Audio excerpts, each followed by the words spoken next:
안녕하세요. 저는 대전에 있는 카이스트에서 온 오혜연입니다. 방금 전 교수님이 말씀하신 거 너무 잘 듣다가 사실 마지막 부분은 제가 나가야 돼서 준비하느라고 마지막 잘 못 들었는데 많은 이 연결들에 대해서 잘 들었고 제 내용도 또 연결을 해보시면 좋을 것 같습니다. 사실 AI는 인간의 유머를 이해하지 못한다 이런 제목을 또 조금 이렇게 끌어들이려고 그런 거는 있는데요. AI는 사실 많은 거를 못합니다. 그래서 오늘 이 전체 포럼의 주제에 맞추려면 사실 AI는 또 사람을 연결을 해줄 수도 있고 아니면 AI와 사람의 연결도 필요하고 또 더 나아가서 AI라는 것은 우리가 가지고 있는 여러 가지 문제에 대해서 좀 해결을 해줄 수 있는 그런 쪽으로 나가야 된다라는 것이 오늘 제가 말씀드릴 것이고요. 이것에 대해서 이미 다 알고 계시다면 사실은 이제 안 들으셔도 됩니다. 오늘 이런 얘기를 하기 위해서는 조금 이제 좀 재미없는 얘기들도 중간중간 들어 있는데요. 뭐 AI가 뭔가, 뭐 우리는 AI를 어떻게 배울 수 있나, 뭐 그런 얘기들도 조금은 있습니다.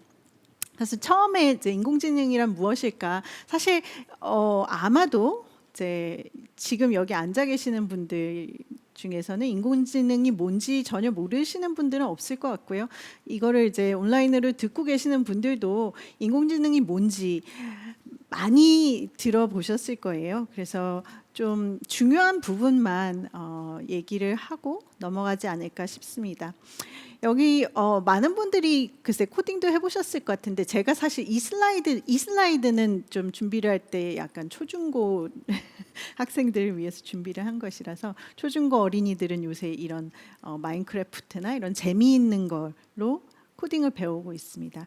근데 우리가 이제 코딩이라고 하면은 코딩에서는 주어진 문제 하나를 딱 어떤 뭐 파이썬이나 뭐 자바나 뭐 그런 코드로 해결을 하는데요. 그거에 비해서 인공지능이라고 하면은 인공지능은 똑같이 저 핑크색 이제 서클로 표현된 뭔가를 이제 목표를 찾아가야 되는데 왼쪽에 있는 거에는 목표가 하나이고 딱 목표가 어디 있는지가 주어져 있는데 인공지능으로 대표되는 문제들은 목표가 어디 있는지 어떻게 거길 찾아가야 되는지가 명확하게 나타나지 않는 경우가 많습니다. 그리고 다시 이제 좀 종합을 해서 얘기를 해보면 문제가 계속 바뀌어요. 그러니까 환경이 계속 바뀌고 또 문제를 하나만 풀어야 되는 게 아니라 여러 가지 다양한 문제들을 뭐 대부분은 하나의 모델 혹은 하나의 방법론으로 풀어야 되고 또 많은 경우에 우리가 인공지능이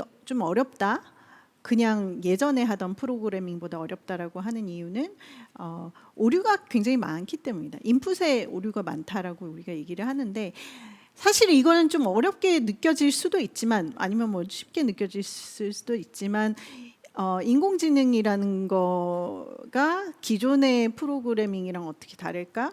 그냥 인간의 영역에 더 가까워졌다라고 보실 수가 있겠죠. 그러니까 우리가 살아가면서 해결해야 되는 문제들, 뭐 어떤 집을 찾는다든지, 뭐 어떤 뭐 집을 청소를 해야 된다든지 각종 우리가 하는 일들에서 환경은 계속해서 바뀌고 문제도 바뀌고 근데 사람은 어떻게 해요? 문제가 바뀌고 환경이 바뀌고 또 내가 보는 거에 뭔가 노이즈가 있어도 그러니까 나는 이걸 사실 얘가 쓰레기인 줄 알았는데 가까이 가봤더니 쓰레기가 사실은 아니에요. 뭐 그런 여러 가지 상황에서도 인간은 거기에 어댑트를 합니다. 그러니까 이렇게 그럼 내가 내 행동을 내 결정을 바꿔야지. 그래야 내가 원하는 문제를 해결할 수 있다. 그런 식으로 인공지능의 아주 키워드는 변화되는 환경에 따라서 즉각적으로 자기 결정이나 뭔가 그런 것들을 바꿀 수 있다. 그래서 문제를 해결을 할 수 있다. 그런 거죠. 그래서 조금 더 이제 예시들을 보면 이 바뀐다는 게 이런 거예요. 그러니까 이거는 이제 좀 인공지능에 대해서 조금 더 아시는 분들은 엠니스트라는 데이터셋 알 건데 필기체 인식, 그러니까 필기 인식이에요. 뭐 요새는 핸드폰이나 태블릿 PC나 다 들어가 있죠. 필기체 인식. 그래서 이렇게 숫자 쓰면은 사실 굉장히 정확하게 알아냅니다. 그래서 보면은 뭐 4라는 숫자, 2라는 숫자 이렇게 다 인식을 잘 하는데 이게 예전에는 어떻게 했냐라고 하면 4라는 숫자는 이렇게 생겼고 뭐 아래로 내려갔다 오른쪽으로 갔다 뭐 옆에 그런 식으로 되어 있었고 그게 이제 룰 기반 인공지능. 사실 그것도 인공지능이에요. 인공지능인데 몇십 년 전에 그렇게 했으면 여기 있는 사람의 얼굴을 보고 이 사람이 이제 조정석이다라는 것을 우리가 인식을 하잖아요. 그럼 그걸 어떻게 할까? 곰곰이 생각을 해보고 이게 인공지능은 어떻게 할까? 옛날의 인공지능 같으면 예를 들면 뭐 조정석은 눈의 크기가 뭐 이렇게 가로 세로 비율이 어느 정도고 그다음에 눈동자는 뭐 정확히 어떤 색깔이고 코는 뭐 어떻게 생겼고 그런 걸 우리가 하려면 막 다 줄자로 재고 뭐 계산하고 그래서 룰로 만들어낼 수가 있어요. 그래서 간단히 설명을 하자면 그보다는 사실은 좀 더 복잡하기는 하지만 예전에 인공지능은 아주 수많은 수년 동안 이런 식으로 룰로 이 사람은 이렇게 생겼다 그런 식으로 했습니다. 근데 이제 그게 문제가 되는 거죠.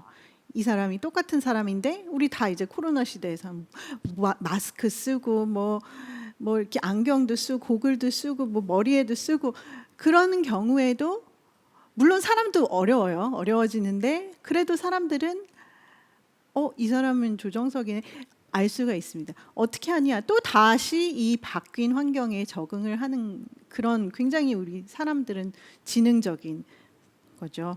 근데 그런 거를 이제 하는 게 나왔고 여기 보시는 두둥 그렇죠? 딥러닝인데 딥러닝이라는 거는 뭐 딥러닝 설명을 사실 하기에는 조금 시간이 모자라기도 하고 별로 재미도 없어요. 딥러닝 어떻게 하냐? 어떻게 보면은 수학적으로 봤을 때 그 전에 했던 뭐 비율이 어떻고 뭐 색깔이 어떻고 그런 거를 룰로 나타내는 거라고 할 수도 있어 딥러닝.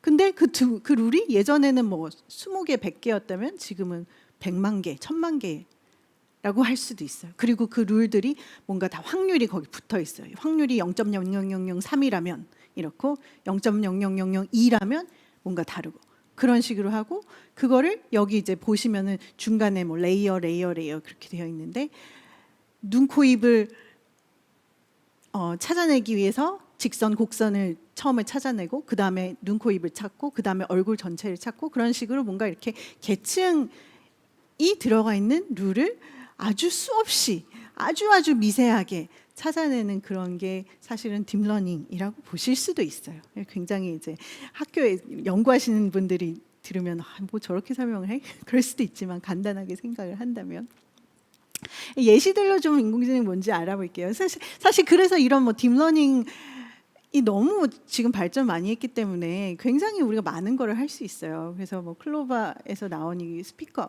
네이버에서 나온 스피커 다 아실 텐데 얘가 굉장히 우리에게 많은 정보를 주고 AI가 여기 얼마나 많이 들어갔냐라고 하면은 사실은 연구하는 사람 입장에서는 완전 최신 기술들이 다 들어가 있지는 않아요. 사람들이 손으로 하는 것도 아직은 좀 많이 있어요. 예를 들면 이제 코로나 콜 같은 게 그러니까 코로나에 대해서 물어보면 얘가 대답을 해줘요. 그리고 그때 딱 그 정말 맞는 정보를 대답을 해주기 때문에 굉장히 사람들한테 유용한 기술이죠. AI도 어느 정도까지는 들어 있습니다. 그리고 또 제가 뭐 어떤 특정 기업을 선전을 하려고 나온 거는 광고를 하려고 나온 건 아닌데 번역 같은 거 너무 잘해요. 그래서 번역 여기 보시면은 네, 뭐 지금 이 코로나 그거에 대해서도 번역을 해서 외국인들도 영어로도 이렇게 정보를 얻을 수가 있는 거죠. 근데 사실은 이제 이런 것들 다 보면서 제가 제일 처음에 말씀드렸던 게 못하는 게 많다라는 거죠. 사실은 의외일 수도 있어요. 인공지능이 잘하는 것과 못하는 게 뭘까라고 곰곰이 생각을 하다 보면 굉장히 의외의 것들을 잘하고 의외의 것들을 못해요. 그래서 그거에 대해서 우리가 조금씩 보면서 물론 이제 아시는 것도 당연한 것들도 있습니다. 알파고 우리 다 봤잖아요. 알파고가 너무 좀 충격이었지만 사실은 그거는 조금만 생각해 보면 그렇게 충격적이지는 않고, 조금 더 충격적이었던 거는 알파고가 이제 그 충격이 가시고 나자마자 혹은 완전히 가시기도 전에 알파 제로가 나왔고, 알파 제로에서 우리가 놀랐던 것은 알파고는 당연히 이 컴퓨터가 이렇게 크고 비싼 엄청난 하드웨어가 들어있는 컴퓨터가 그 프로 기사들의 기보를 다 외웠더니 달달달달 외우고 그거를 하면은 더 잘할 수 있다. 어떻게 보면 뭐 당연하지, 컴퓨터는 잠도 안 자는데, 그렇게 생각을 했었는데, 그 다음에 나온 알파 제로가 더 쇼킹했던 거는 얘는 그런 기보가 없다는 거예요. 그런 기보가 없이 자기 스스로 그 바둑에 대한 룰, 혹은 이게 또 바둑에만 하는 게 아니었어요. 알파 제로는 체스도 하고 뭐가 됐든지 간에 나한테 그냥 이 게임을 어떻게 하는지 그 룰만 알려주면 얘가 혼자서 스스로 학습을 계속해서 하면서 나중에는 그 선배였던, 자기 선배였던 알파고보다 더 잘하는 거예요. 그래서 우리가 좀 충격이 빠졌죠. 아니, 데이터가 없이도 할 수 있다니. 사실은 AI 전공하는 사람들의 입장에서는 더 그래요. AI의 기본은 데이터인데 데이터가 없이 이걸 했구나. 좀 쇼킹을 했죠. 또 AI가 요새 잘하는 거, 이거는 사실은 쇼킹하다기보다 굉장히 이거는 우리를 깊은 슬픔 혹은 혼란에 빠지게 하는 거예요. 딥페이크라는 거죠. 그래서 딥페이크는 비디오 영상을, 페이크 영상을 만들어주는 거예요. 그렇죠? 많이 보셨을 것 같아요. 오바마 대통령이 나와가지고 막 무슨 얘기를 하는데 실제로 사실은 그거는 오바마 대통령, 아니, 전 대통령이 얘기한 게 아니에요. 그 사람은 이런 얘기를 한 적이 없는데 그 사람이 다른 얘기를 했던 영상에다가 그 얼굴만 입힌 거예요. 실제 여기 보시는, 지금 이 보는 게 다른 사람의 얼굴을 씌워서 영상을 만들었는데, 실제로 진짜 있는 사람은 제일 왼쪽에 있는 저 초록색 사람이 뭔가 뭐 말을 한다든지 뭔가 하는 영상인데 거기에다가 얼굴을 이렇게 다른 사람들 얼굴을 씌운 거예요. 그런데 더 놀랍게도 이게 또 왜 문제가 되냐면, 사람들은 이거를 보고서 이 영상들을 영상을 보면 좀 이렇게 이상한 부분들이 있는데, 그냥 사진 이렇게 스틸컷만 딱 보면, 스냅샷만 보면 이게 진짜 사람일까? 아니면 페이크일까? 구분하기 굉장히 어려워요. 근데 AI는 구분도 할 수 있어요. 만들 수도 있고 구분도 할 수 있어요. 굉장히 좀 우리를 혼란스럽게 하는, 우리 사회 전체를 혼란에 빠지게도 할 수 있는 그런 기술이죠. 그 다음에 이거 무슨 얘기를 하려고 했지? 또 잘하는 거. 이 영어 시간이에요. 제가 이 example을 가지고 올 때마다 이런 거 초중고에서 얘기하면 학생들이 싫어하는데, 영어 독해 능력 시험 같은 거. 영어 독해 능력 시험, 이거 좀 읽어보시면 뭐 precipitation이 뭐냐, 뭐 precipitation은 뭘로 인해서든, 뭐 precipitation은 gravity, 중력에 의해서, 뭐 그게 이제 답이에요. 이렇게 좀 더 자세하게 첫 번째 거는 뭐 중력이고 뭐 그런 식으로 나오는데, 이런 독해는 뭐 컴퓨터는 그냥 잘해요. 인공지능 100점 받는데, 이거를 좀 보면은, 이 예시만 보면 이게 굉장히 간단한 거라서 사실은 조금만 영어를 배운 우리 여기 있는 학생들은 다 그냥 다 100점 만점 받을 수 있어요. 그래서 이게 EQA라는 거, 그러니까 질의응답이 처음 나왔을 때 굉장히 막 와, 저런 것도 하다니, 그리고 사람보다 잘하다니 그랬었는데, 이제는 이거는 뭐 이런 간단한 것도 해. 그게 사실 불과 한 1년 만에. 그러고 나서 뭐가 나왔냐면은 좀 더 어려운 문제들이 나왔어요. 그러니까 우리도 그 뭐 수능이나 무슨 그런 시험 볼 때 막 헷갈리게 만드는 지문들 있잖아요. 꼬아가지고 사실은 뭐 몇 년에 그걸 안 했다인데 몇 년에 했냐, 뭐 그런 식의 질문들이 있잖아요. 그런 거를 이제 만들어낸 거예요. 실제로는 이게 여기를 보면은 어포지션이 없었다라고 나와 있는데, 지문에는 어포지션이 있었던 거는 뭐냐라고 하면은 이제 그런 건가? 그러면서 이제 하는데, 이렇게 혼란스럽게 만든 질문에 대해서도 이 지문에 정보가 있으면은 어느 정도는 잘합니다. 근데 뭐 조금 이제 어려운, 그러니까 이게 뭐냐면은 인공지능 연구를 하는 사람들이 개발하는 기술들이 처음에는 이제 굉장히 쉬운 문제로 시작을 하다가 계속 문제를 어렵게 더 어렵게 내고 있고 그러면은 그거에 따라서 모델들이 발전을 하는 거예요. 그래서 처음에 나왔던 이런 질의응답은 예를 들면 5학년 수준의 영어를 구사를 했다면 지금은 뭐 대학교 수준의 영어를 구사하게 된 그런 걸로 보시면 되겠습니다. 그래서 또 잘하는 거 이제 번역이죠. 기계 번역 뭐 다 많이 써보셨을 것 같아요. 그래서 뭐 어떻게 보면은 이런 문장 번역 뭐 나도 하겠네. 그다음에 근데 뭐 일본어도 하네. 뭐 일본어 나도 할 수 있는데. 그런데 보면은 이 뭐 다른 언어도 해요. 스페인어도 하고 이거는 타이어래요.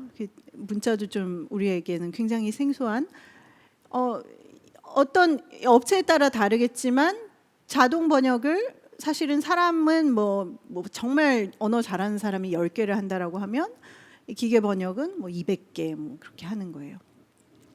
근데 사실 다 잘한다는 게 아니라고 얘기를 드렸죠. 못하는 거 있어요. 사실은 못하는 거를 보면 이것도 사실 번역인데 이걸 읽어보시면 어디에서 나왔는지 저는 학생들한테 항상 물어보는데 아주 여러분들 이제 고등학교 시절에 아마 국어 시간에 배운 그런 글일 거예요. 문학이죠. 문학인데 문학에 대해서 뭘 했냐면 기계 번역으로 영어로 번역을 하고 그 다음에 한국어로 다시 번역을 했어요. 그랬을 때 어떤 결과가 나왔을까? 사실 두 개, 그러니까 위에 있는 게 원문이고 밑에 있는 게 번역을 했다가 다시 번역을 한 back translation이라고 하는데 그걸 했을 때 의미는 똑같아요. 의미 똑같은데 우리가 읽어보면 뭐 제일 마지막 문장만 보겠어요. 그냥 그날을 그저 까닭 없이 펀둥펀둥 게으르고만 있으면 이거하고 하루하루를 한가하게 이거하고는 느낌이 다르죠. 잘하는 걸까 못하는 걸까? 만약에 내가 문학을 번역하는 사람이라면 이렇게 번역을 하면은 일이 잘리겠죠. 그렇습니다. 또 하나 사람 인공지능 못하는 거 누군지 다 아시죠? 이거 인공지능도 다 해요. 대통령 이효리 씨 다 하는데 이거 누굴까? 라고 물어보면은 우리 학생들한테 물어보면 다 맞춰요. 아마 여러분들도 여기서 다 생각하시면은 그 생각하고 있는 답을 맞출 수 있고 저희 아들이에요. 근데 그러면은 인공지능이 이걸 왜 못할까? 그냥 데이터가 없기 때문이에요. 근데 사람은 그러면은 이걸 어떻게 할까? 사람은 자기가 어떻게 했는지 곰곰이 생각을 해보세요. 그리고 혹시 틀렸다면 왜 틀렸을까? 그것도 생각을 해보실 수가 있겠어요. 사랑에 대한 얘기입니다. 그 허라는 영화고요. 여기 보시면 주인공이 AI랑 사랑에 빠지죠. 사랑에 빠졌는데 질투를 하기 시작합니다. AI는 이 사람만 사랑을 하는 게 아니었어요. 다른 사람들과도 얘기하고 있어? 다른 사람과도 사랑에 빠졌어? 어떻게 그럴 수가 있지? 사랑이 줄어들지 않는데요. 나는 더 많은 사람을 사랑한다고 해서 사랑이 줄어들지 않는다. 내 사랑은 나누어지는 게 아니다. 굉장히 어떻게 보면은 모든 인류를 사랑하는 그런 사람이 아니죠. AI로 보일 수가 있는데 이 사람이 이성 혹은 뭐 요새 뭐 동성 어쨌든 이런 로맨틱한 사랑에 대한 데피니션이랑은 굉장히 맞지 않는 사랑을 하고 있는 거예요. 이 AI는. 왜냐? 아무도 그걸 가르쳐주지 않았기 때문이고 그 데이터가 없기 때문이겠죠. 너는 AI야. 사람들은 사랑을 할 때 한 번에 한 명씩만 사랑을 해. 그거는 사실 어떻게 데이터로 나타내기도 굉장히 어려운 컨셉이에요. 근데 생각해보면 우리가 하는 많은 그냥 생각 없이 하는 행동들은 거기에 뭔가 데이터가 딸려 있지는 않아요. 그 데이터로 인해서 우리가 뭐 사랑을 하면은 쳐다보게 되고 계속 생각이 나고 그게 데이터에서 오지는 않거든요. 인공지능을 그러면 어떻게 배울 것인가? 사실 이거는 제가 어떻게 보면 굉장히 제일 많이 듣는 질문이기는 한데 인공지능을 가지고 뭘 할 거냐에 따라서 약간은 다릅니다. 제가 맨날 하는 말은 이제 수학이 중요하다라는 건데, 근데 이거는 무슨 뜻이냐면 인공지능에서 수학이 중요하다는 거는 뭐냐면은 이 딥 뉴럴 네트워크, 그러니까 이 모델이죠. 인공지능의 어떻게 보면은 엔진, 그러니까 자동차로 보면은 이제 엔진이라고 할 수 있는 얘는 그냥 수학이에요. 수학적인 모델이에요. 그래서 이 수학적 모델을 뭔가 새로운 모델을 만들고 싶다. 보면은 이게 예를 들어서 뭔가 모델이 있는데 이게 뭐 이렇게 어두운 상황에서는 인식을 잘 못하네. 혹은 뭐 데이터가 조금만 있을 때는 인식을 못하네. 그걸 어떻게 좀 더 잘하게 만들까? 그런 모델 자체, 그러니까 자동차로 보면 엔진을 어떻게 좀 더 효율적으로 만들까? 뭐 그런 고민을 하는 사람이라면 수학이 굉장히 중요해요. 근데 이거는 이제 전공자들, 그러니까 인공지능을 정말 전공해서 뭐 연구를 하고 그런 사람들을 필요한 거고, 그다음에 이제 코딩은 사실은 이제 여기 젊은 분들이니까 다 배워야 된다고 생각을 해요. 근데 이거는 코딩을 배워야 된다는 거는 뭐 코딩을 가지고 내가 이거 뭐 텐서플로우에서 뭐 만들어야 인공지능을 알 수 있다, 그런 거는 좀 아닌 것 같고요. 물론 그렇게 할 수도 있지만 그것도 좀 아까 수학보다는 좀 더 많은 사람이 할 수 있어야 된다고 생각을 해요. 그렇지만 여러분들 예를 들면 무슨 금융회사에 취직을 했어요. 금융회사에서 요새는 AI를 굉장히 많이 써요. 뭐 커스터머 관리도 하고 뭐 환율 예측도 하고 뭐 여러 가지에서 인공지능을 쓰는데, 그거 엔진 자체는 사실 금융회사에서 안 만들었겠죠. 다른 회사에서 만든 거를 이제 갖다 쓸 텐데, 그거에 대해서 뭐 기획을 하고 뭐 그걸 어떻게 어디다 써야 될지에 대해서 계획을 하면서 프로젝트를 이끌어 나가고, 그게 기술이 좀 안 될 때 그럼 우리가 어떻게 해야 될까? 뭐 그런 거는 다 기술에 대해서 어느 정도는 이제 이해를 하고 있어야 잘할 수 있다고 생각을 해요. 그런 의미에서 프로그래밍 자체를 해서 막 내가 파이썬 프로그래머가 된다 그런 게 아니라, 프로그램은 이렇게 돌아가는구나. 그래서 인공지능으로 프로그램을 돌린다는 게 뭐구나. 뭐 그랬을 때 오류가 난다는 게 뭐구나. 뭐 시간이 오래 걸린다는 게 무슨 뜻이구나. 서버가 필요하다는 게 뭐구나. 그런 거를 알기 위해서는 이제 조금 그런 거를 했으면 좋겠다라는 이제 제 생각이고요. 근데 아까 말씀드렸듯이 인공지능은 사실 사람에 대한 거예요.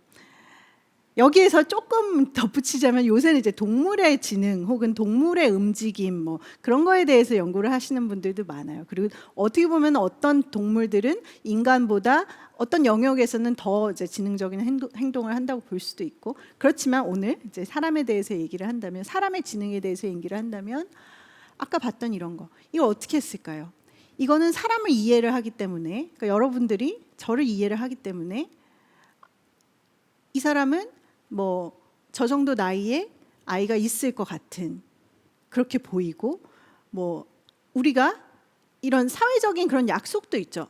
아무나 사진을 갖다가 이렇게 보여주면서 이 사람은 누굴 것 같냐 이런 얘기를 하지도 않고, 뭐 뭔가 법적인 이슈가 있을 수도 있고, 그렇죠? 제가 슬라이드에 아무거나 넣으면 또 안 된 저작권, 초상권 그런 것도 있고, 여러 가지 그런 거를 빨리빨리 이렇게 막 0.1초 만에 그런 거를 다 생각을 해가지고 결정을 한다는 거예요.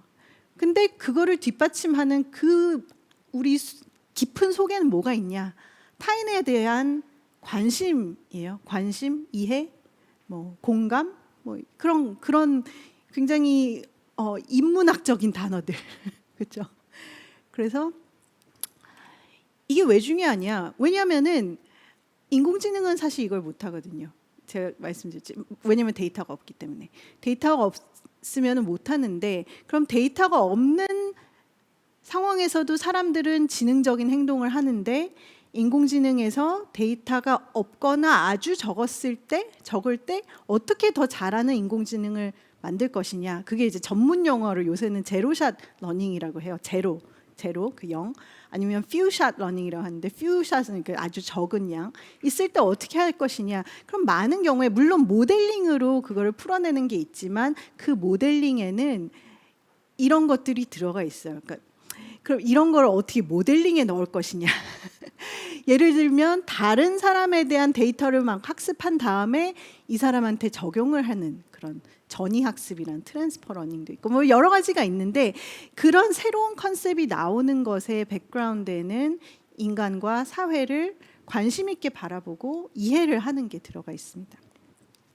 그래서 한 10분 정도 남은 시간 동안에 인공지능을 그러면 어떻게 써먹어야 될 것인가, 그리고 이거는 오늘 포럼 주제에 관련되는 것입니다. 우리가 인공지능을 단순히 뭔가 나와 상관없는 누군가가 개발하고 있는 기술, 혹은 내가 거기 가서 개발을 할 수도 있지만 그냥 나는 개발자로 일할래, 그런 게 아니라 인공지능은 사회와 인류와 굉장히 밀접한 관계를 가지고 있어요.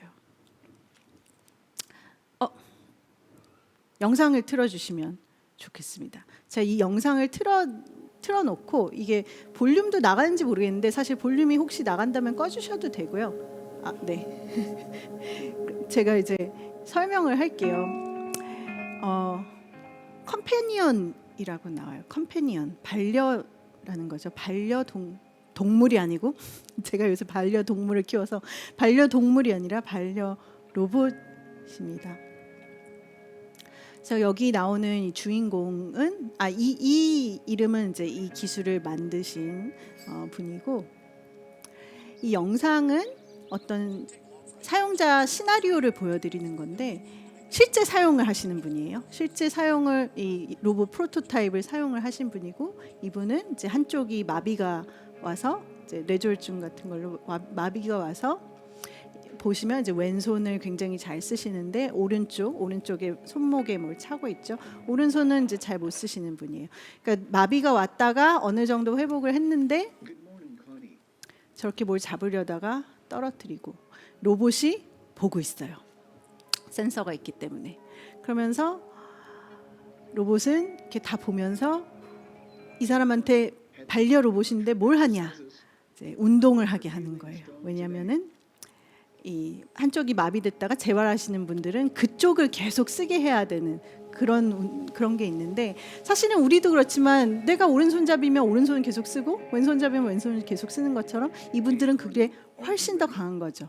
그러니까 자기가 편한 쪽만 쓰는데 그러지 말아라, 운동을 하자 우리. 그런 식으로 얘가 오는데, 아까 처음에는 이 사용자의 표정이 안 좋았는데 지금은 표정이 웃고 있었어요.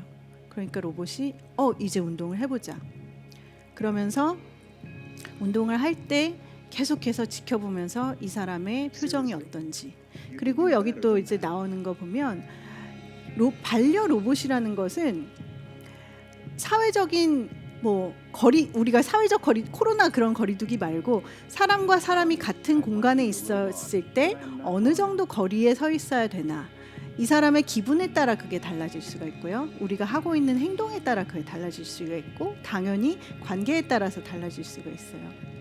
그리고 이렇게 운동을 시킬 때에도 어떻게 적절하게 칭찬도 해주고 이렇게 잔소리도 하고 지켜보기도 하고, 지금 이제 잘했다고 이제 응원을 해주는, 칭찬을 해주는 건데, 이런 거를 적절히 잘 써가면서 정말 반려를 하는데 그 정말 반려 로봇이 됐다는 것을 여기 마지막에서 좀 보실 수가 있는데, 이렇게 오른손으로 힘겹게 먹었어요. 그러고 나서 로봇한테 씩 웃어주는데, 이거는 이 영상에는 안 나오지만 이 연구자들이 이렇게 반려 로봇을 사용자한테 보내면 로봇인데 마치 사람처럼 느끼고 사람처럼 대하고 그런 결과가 나온다는 걸 볼 수가 있어요. 그리고 어떤 면에서는 사람보다 낫다, 그런 얘기도 해요. 이거는 이제 좀 재미있으라고 하는 얘기긴 한데, 생각해 보면 이런 일을 보통 누가 하겠어요? 배우자가 하겠죠. 그러니까 배우자나 자녀나 이렇게 할 텐데, 사실 배우자나 자녀한테는 이 짜증을 내기도 좀 어려워요. 짜증 내면 이제 싸우잖아요. 근데 이렇게 힘든 상황에서는 서로 좀 인내심이 떨어지고 짜증을 내고 화를 내고 그럴 수가 있어요. 그런데 로봇의 경우에는 내가 뭐 화나면 정말 툭 칠 수도 있어요. 그럼 부서질 수도 있지만 그런 것도 좀 있다. 그래서 로봇이 배우자보다 낫다라고 인터뷰에서 얘기를 하시는 분도 제가 봤습니다. 이게 다음에 보여드릴 건 뭐냐면 제가 굉장히 자랑스럽게 생각하는 사회적 가치를 위해서 개발되고 있는 그런 인공지능 기술들에 대한 워크숍인데 굉장히 이제 뭐 그런 국제학회 막 좋은 학회에서 했던 워크숍인데 거기에 페이퍼 낸 기업 중에 연구소 중에 하나가 우리나라에서 나왔어요. 그런데 그 SKT에서 한 건데 물론 SKT 말고도 사실 우리나라 많은 기업과 연구소 뭐 그리고 학교들이 이런 사회적 소셜 굿을 사회적인 그런 가치 뭐 그런 거를 위해서 사회적인 문제를 해결하기 위해서 인공지능 기술을 개발을 하고 그런 게 있는데요. 이게 뭐냐면은 KVQA라고 해서 VQA는 이런 거예요. 그 원래는 시각장애인을 위해서 앱이 있는데 시각장애인들은 사실 이렇게 뭐 예를 들면 여기서 이 바닥에 뭐가 있는데 안 보이잖아요. 그러면 이제 사진을 찍어서 이 앱으로 물어보는 거예요. 여기 지금 뭐가 있냐? 그러면은 이제 비장애인이 이 봉사를 하는 사람들이 그 사진을 보고 여기는 뭐가 있습니다. 아니면 뭐 지금 여기 사진에 두 번째, 세 번째인가 보면은 아이들이 뭘 하고 있나요? 그러면은 아이들은 피아노를 치고 있습니다. 그런 식으로 그 사진에 대해서 설명을 해주는 거예요. 그러면은 뭐 이 중에 하나는 첫 번째 건가? 지금 길을 건너도 되나요? 길을 건너면 안 됩니다. 그런 식으로 이제 답장을 해주거든요. 근데 그거를 그러니까 이렇게 사람이 하는 거예요. 근데 생각을 해보시면 이거를 인공지능으로 할 수 있으면 너무 좋겠네. 어떻게 할까? 이게 굉장히 어려워요. 이걸 한다는 건 아니고 SKT가 이 문제를 풀었다는 건 아니에요. 풀고 있다는 건데 이게 장애인들이 이런 앱을 쓰면서 그러니까 봉사하시는 분들이 답을 해주면서 그러면 이게 데이터셋이 되는 거예요. 그 데이터셋은 그 장애인이 처한 상황을 사진으로 표현한 게 있고 그 다음에 거기 질문이 있고 그 질문에 답을 해준 앤서가 있어요. 그래서 비주얼 question answering이라서 VQA이고, 근데 이거는 비주얼 QA는 꼭 이것 말고도 사실 뭐 굉장히 많은 연구가 진행되고 있는 건데 이 연구에서는 그 데이터셋을 이렇게 모아가지고 인공지능 기술로 자동으로 답변을 해줄 수 있는 시스템을 개발을 하고 있습니다. 근데 인공지능이 이렇게 사회적으로 좋은 문제들을 많이 풀고 있다라는 것을 보여주고 있는데 사실은 이게 나쁜 것들 많아요. 그래서 사실 이 나쁜 면에 대해서 요새 좀 사실 많이 이슈가 있기도 하고 더 중요한 문제인 것 같기도 하고 편향성에 대한 건데요. 이거는 미국에서 실제로 이슈가 됐고 많은 분들이 알고 계실 것 같아요. 컴파스라는 프로그램이고 이 컴파스라는 기술을 미국 법률 뭐라 그래야 되지? 판사들이 도움을 받기 위해서 쓰는 프로그램이었는데 실제 지금은 안 쓰죠. 왜냐하면 이런 편향성을 보이기 때문에 두 사람에 대해서 이 사람이 이 범죄를 했을까 안 했을까 혹은 이 사람이 지금 구속을 하지 않으면 또 나가서 사회에 범죄를 저지를 것인가 그거를 이제 예측을 해가지고 구속을 할 것인지 안 할 것인지 그거를 이제 결정을 할 수 있도록 예측을 해주는 프로그램인데 이게 뭐 지금 사진만 보면 딱 우리가 느낄 수 있듯이 인종에 대한 편향성이 굉장히 크게 문제가 되었습니다. 근데 이 편향성이 그럼 어디에서 오는 것이냐? 데이터에서 오고 그 데이터를 만든 사람들한테서 오고 그 데이터를 만들어서 훈련을 한 모델에서 오고 그 모델의 결과를 사용하는 사람한테서 오고 이게 사실은 각 단계마다 그 편향이 들어가 있는 거예요. 그래서 결국에는 실제로 사회적으로 있는 편향도 물론 있고 그거는 사실 AI랑 상관없이 그냥 있는 거죠. 그렇지만 AI 시스템을 통해서 이 편향이 더 증가되는 그런 효과까지 보여줬기 때문에 이게 정말 큰 이슈가 됐고요. 아직까지도 이슈가 되고 있고, 이걸 그러면 없앨 수 있을까? 어떻게 없앨까? 뭐 그런 거에 대해서 열심히 연구를 하고 있습니다.